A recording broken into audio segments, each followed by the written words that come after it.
Assalamualaikum warahmatullahi wabarakatuh. Selamat pagi teman-teman.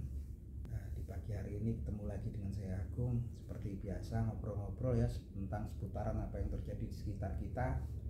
Pagi hari ini saya ingin bahas sesuatu yang memang saya pikir sangat penting buat teman-teman, yaitu banyaknya sekarang tuh konten-konten yang sifatnya mistis gitu kan, yang sepertinya dibawakan oleh orang-orang yang memang mempunyai ketaatan religius yang tinggi, tapi isi kontennya kadang-kadang malah bikin kita bingung ya. Nah, mungkin teman-teman saya rasa perlu pegangan ya tentang menonton hal-hal yang menyenangkan ya sebetulnya. Kalau menurut kita, menurut saya pribadi pun menyenangkan karena sifatnya entertain. Cuman kalau nyenggol-nyenggol ke hal yang bersifat religius perlu berhati-hati. Maksudnya religius kemudian bersentuhan dengan sesuatu yang mistis ya, yang banyak sekarang diminati para penggemar ya. Nah, memang karena yang berkaitan dengan mistis yang gaib itu memang nggak jauh-jauh takutnya kita dapatkan tipu daya setan ya, karena memang setan sendiri memiliki permusuhan yang sangat amat sangat sama anak keturunan manusia semenjak penciptaan Nabi Adam alaihissalam. Jadi Nabi Adam pun salah satu makhluk yang langsung mendapatkan pengajaran keilmuan langsung dari Allah Subhanahu wa taala pun tertipu ya oleh iblis ataupun setan, bapak moyangnya setan. Apalagi kita saat ini ya gitu kan. Bisa aja kan seakan-akan kita memang menaklukkan mereka, kemudian menundukkan mereka, tapi itu pada dasarnya tipu daya, karena tipu dayanya sangat tipis sekali. Nah, untuk pagi ini kita akan bahas beberapa cerita tentang tipu daya setan yang sangat tipis. Salah satunya pada masa awal Islam disebarkan oleh Nabi Muhammad SAW.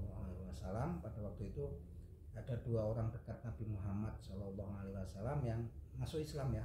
Pertama Ibunda Khadijah, kemudian saudaranya yaitu Abdullah ibnu Al-Maktum.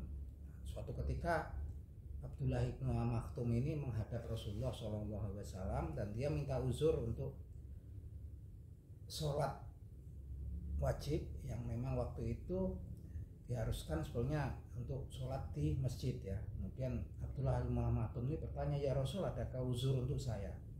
Karena saya ini tunanetra, nggak melihat, kemudian saya juga sudah tua dan rumah saya jauh dari masjid dan nggak ada orang yang membantu saya gitu untuk sampai masjid.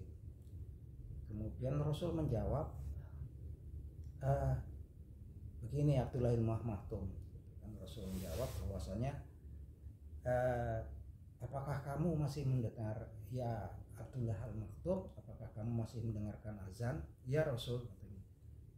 Jadi kalau kamu masih mendengar azan, suara azan, datanglah ke masjid untuk sholat 5 waktu itu, sekalipun dengan merangkak. Karena memang Abdullah bin Maktum ini keimanannya tinggi dan dia tambah semangat malamnya, dia tambah semangat untuk berangkat ke masjid. Nah, suatu ketika Abdullah bin Maktum itu dalam perjalanannya dari rumah ke masjid untuk sholat 5 waktu berjamaah di masjid, beliau terjatuh. Kemudian dia terantuk, hidungnya terantuk batu sampai dia bercucuran darah. Dan tanpa sadar kemudian ada seseorang yang meraih tangan beliau dan membantu beliau untuk mengantarkan sampai masjid. Dan itu sampai ketika pulang pun dia dituntun balik ya sama orang tersebut yang nggak dikenal. Sedangkan Ibnu Maktum juga nggak bisa melihat orang tersebut ya. Dan itu terjadi sampai berulang kali. Setiap mau berangkat orang itu selalu datang mengantarkan sampai di depan pintu masjid. Kemudian ketika mau pulang pun dituntun lagi sampai pulang ke rumahnya. Suatu ketika Abdullah bin Maktum itu penasaran, kemudian bertanya, ya hamba Allah, katanya, saya pengen tahu nama kamu siapa, terus asal kamu dari mana, karena saya ingin doain kamu akan mendapatkan pahala ataupun barokah ya, berkah dari Allah Subhanahu wa taala.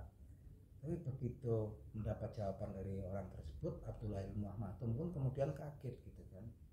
Karena dia bilang kamu nggak perlu tahu saya siapa, asal saya dari mana, dan kamu nggak perlu untuk doain saya.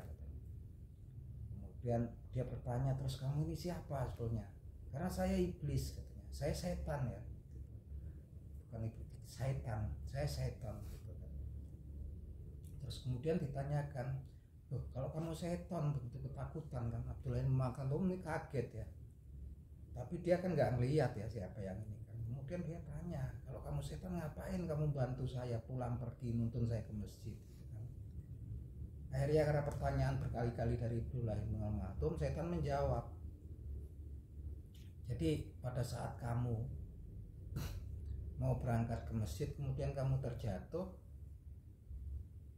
saya ngelihat ya, menyaksikan dan kamu terjatuh itu, dan kemudian saya mendengar berita dari kawan-kawan saya peristiwa yang mencuri berita, dengar berita dari langit, mencuri berita para malaikat bahwasanya pada saat pertama kali kamu berangkat ke masjid untuk sholat berjamaah 5 waktu, kemudian kamu terjatuh dan kamu tetap dengan kondisi berdarah, luka, itu kamu berangkat ke masjid. Pada saat itu dari berita-berita yang saya dapat dari kawan-kawan saya yang mencuri berita dari para malaikat bahwasanya Allah Subhanahu wa taala memaafkan separuh dari dosa kamu karena kejadian tersebut ya.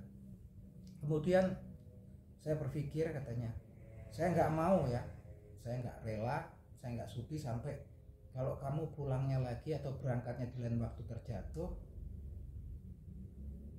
sehingga kamu kan hilang semua, nanti dosa kamu diampunin Allah, karena ketika jatuh pertama kali pun Allah sudah memaafkan semua dosa kamu. Dan saya nggak mau, katanya, kalau sampai kamu terjatuh lagi sehingga Allah maafkan semua dosa kamu, hilang semua. Nah, oke. Akhirnya itu singkat ceritanya seperti itu. Akhirnya udah nggak mau lagi lah Abdullah bin Maktum ini dituntun orang tersebut. Nah, oke, singkat cerita selesai ceritanya dari sini. Dari cerita tersebut memang itulah ya, memang betul-betul tipu dayanya setan tuh seakan-akan membantu manusia gitu kan. Padahal pada dasarnya dia memang mempunyai kebencian, dendam kepada manusia. Jadi memang saran saya hati-hati memang, apalagi kalau untuk para kayak konten kreator. Dari cerita ini mungkin bisa untuk pelajaran. Nanti di lain waktu saya akan lanjutkan video saya tentang kisahnya Muawiyah ketika lalai sholat subuh dan kemudian dibangunkan setannya. Nah, ini bisa untuk pembelajaran untuk para pemirsa, penonton, dan saya juga cuma mengingatkan bagi hamba-hambanya Allah yang pada dasarnya orang-orang yang taat, orang yang memang tinggi ilmu pengetahuannya tentang agama, agar berhati-hati atas tipu daya syaitan ya gitu. Dia kayaknya bisa melakukan acting dalam segala macam kondisi, acting, skenario segala macamnya. Seperti itu kurang lebihnya. Semoga ini bisa jadi masukan buat teman-teman, bahan obrolan untuk asupan, untuk pegangan kalau teman-teman melihat banyaknya konten yang seakan-akan sifatnya religius gitu kan, dan menampakkan orang-orang yang punya keilmuan agama yang tinggi, tapi konten-kontennya mungkin berkaitan dengan mistis yang mungkin seakan-akan kita bingung ya tentang hal-hal tersebut ya. Ini pegangannya agar kita tetap berhati-hati, walaupun memang itu bagian dari entertain yang memang senang ya, saya sendiri pun senang, tapi tetap hati-hati karena di situ memang ada tipu daya yang mungkin konsep-konsep tertentu yang memang di luar agama kita, konsep agama kita kemudian masuk ya, banyak masuk gitu kan. Banyak yang konsep-konsep seperti orang yang ngilang ya, saya bilang, kemudian hilang aja kemudian katanya nggak mati gitu kan, pindah alam gitu kan. Yang di agama kita para nabi pun mati semua kan, dan sampai sekarang juga nggak balik gitu kan. Nah, itu yang memang konsep-konsep yang dari luar agama kita. Sebagai seorang muslim harus berhati-hati karena memang tipu daya setan memang sangat tipis. Oke, itu aja teman-teman.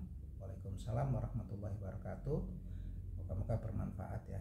Itu salam seduluran dari saya Agung dari Bantul, Yogyakarta.